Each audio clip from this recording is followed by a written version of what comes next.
videonya sampai habis ya, jangan di skip. Dan juga bagi kalian yang belum subscribe dan juga like, komen, jangan lupa subscribe-nya. Subscribe gratis loh sahabat TKI. Ya, dukung terus channel saya ini sehingga bisa berkembang. Dan juga jika kalian ingin request apa yang akan kita bahas, boleh kalian komen di bawah ya apa yang akan kita bahas. Sahabat TKI bisa request dan saya akan membawakannya. Terima kasih. Oke, kali ini kita akan membahas tentang akte, paspor, dan juga visa untuk anak Indonesia yang lahir di Malaysia. Oke. Jadi di sini yang perlu kita ketahui bahwa yang nomor satu itu adalah administrasi di klinik terdekat sebelum melahirkan. Jadi sebelum istri atau mama atau keluarga kalian yang melahirkan, disarankan untuk mendaftar dan memeriksakan kandungannya secara rutin di klinik terdekat. Meskipun hanya klinik, tapi fasilitas pemeriksaan dan labnya cukup lengkap dan canggih. Ya, jadi bagi kalian yang istrinya sedang mengandung, ya, jangan segan atau jangan takut untuk sentiasa memeriksakan kandungannya di klinik, karena itu sangat penting untuk saat kelahiran nanti atau untuk saat anak untuk dapatkan visa atau akte atau paspor ya. Jadi itu sangat penting. Yang nomor 2 itu adalah administrasi setelah melahirkan. Klinik biasanya tidak ada fasilitas untuk kelahiran bayi. Jadi mungkin melahirkan harus di rumah sakit swasta atau rumah sakit kerajaan atau pemerintah ya. Kalau di Malaysia kan selalunya di swasta ya kalau orang asing. Yang nggak tahu juga sih ada yang di kerajaan seperti itu. Kalau tidak salah, kalau di rumah sakit swasta dokternya bisa milih, kalau di rumah sakit kerajaan dokternya sesuai yang bertugas pada waktu melahirkan. Tapi dari segi administrasi di swasta maupun di kerajaan prosedurnya akan sama, yaitu si ibu akan diminta untuk segera melapor ke klinik terdekat. Dengan melapor, maka klinik akan bisa memonitor kondisi ibu dan bayi dalam waktu 2 bulan pertama. Seperti itu ya. Jadi kita ke tahap yang ketiga. Tahap yang ketiga itu administrasi kependudukan. Ya, yang pertama sijil lahir. Segera setelah si bayi lahir, ayah sebaiknya segera melaporkan kelahiran anaknya ke JPN, Jabatan Pendaftar Negara Terdekat.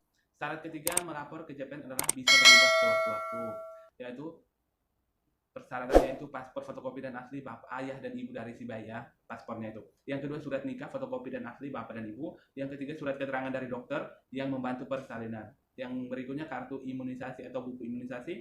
Yang berikutnya form pengesahan kelahiran. Setelah dari JPN maka kita akan mendapatkan sijil lahir ya. Setelah kita mendaftar di sana mengikuti atau memenuhi semua persyaratannya, maka kita akan mendapatkan sijil lahir. Yang berikut sijil yang selain dari sijil lahir yaitu akte kelahiran dan paspor. Sijil lahir saja tidak cukup karena di sijil lahir itu hanya dikatakan bahwa bayi bukan anak dari warga negara. Oleh karena itu hak-hak warga negara Malaysia pun juga tidak akan didapatkan oleh si bayi. Misalnya pemeriksaan gratis di klinik ya, si bayi tidak akan mendapatkannya. Hal yang harus dilakukan selanjutnya adalah mengurus akte kelahiran. Akte ini bisa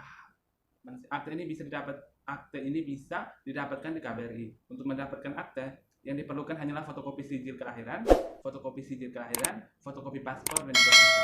Prosesnya biasanya akan memakan waktu 1 hari ya. Prosesnya cuma makan waktu 1 hari. Jadi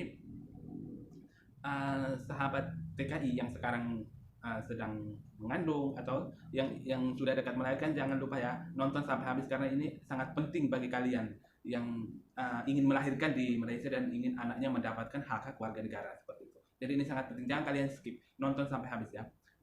Yang berikutnya paspor ya. Inilah repotnya di KBRI Malaysia. Satu dokumen harus 1 hari. Kenapa tidak dalam 1 hari akte dan paspor ini? Padahal syaratnya hampir sama kan. Kalau mau urus paspor dari rumah siapkan bekal baju yang cukup untuk si anak dan kita untuk menginap sehari di KL. Syarat untuk mendapatkan paspor adalah mengisi formulir SPLP. Iya, seperti pengalaman saya majikan saya seperti itu ya. Jadi dia harus mengisi formulir SPLP, surat nikah dan paspor atau visa orang tua asli dan fotokopi sijil lahir. Biaya untuk mendapatkan paspor 24 halaman adalah 18 ringgit, sedangkan untuk 40 halaman adalah 74 ringgit, tapi mungkin harganya bisa berubah-ubah ya. Kita tidak tahu ketentuan di KBRI seperti apa ya. Yang ketiga itu visa, D3D itu visa ya. Urusan di Kuala Lumpur sudah selesai, tinggal urusan visa di kantor imigrasi atau imigrasi terdekat. Untuk mendapatkan visa anak ada beberapa syarat.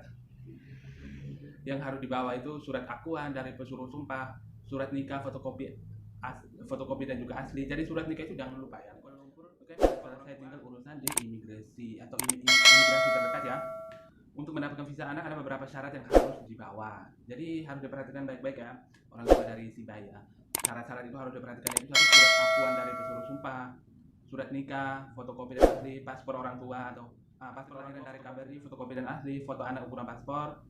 Ya, jadi pada waktu kita datang masuki formulir, pihak imigrasi akan memberikan job visa selama 30 hari dan kita akan membayar 100 ringgit atau juga belum tahu seperti itu. Dan setelah proses selama 7 hari barulah mereka akan menerbitkan visa multiple entry selama yang diminta untuk visa 1 tahun bayarnya Rp105.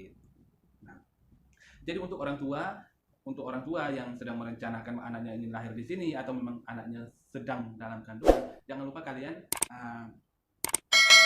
mengikuti persyaratan-persyaratan atau yang telah saya kongsikan kepada kalian semua.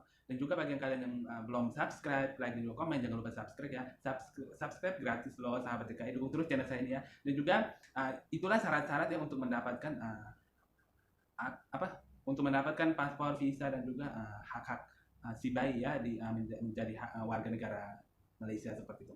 Jadi bagi kalian yang belum subscribe, jangan lupa subscribe-nya sehingga channel saya ini bisa berkembang. Dan juga semoga dengan apa yang saya kongsikan ini atau apa yang saya ceritakan ini dapat membantu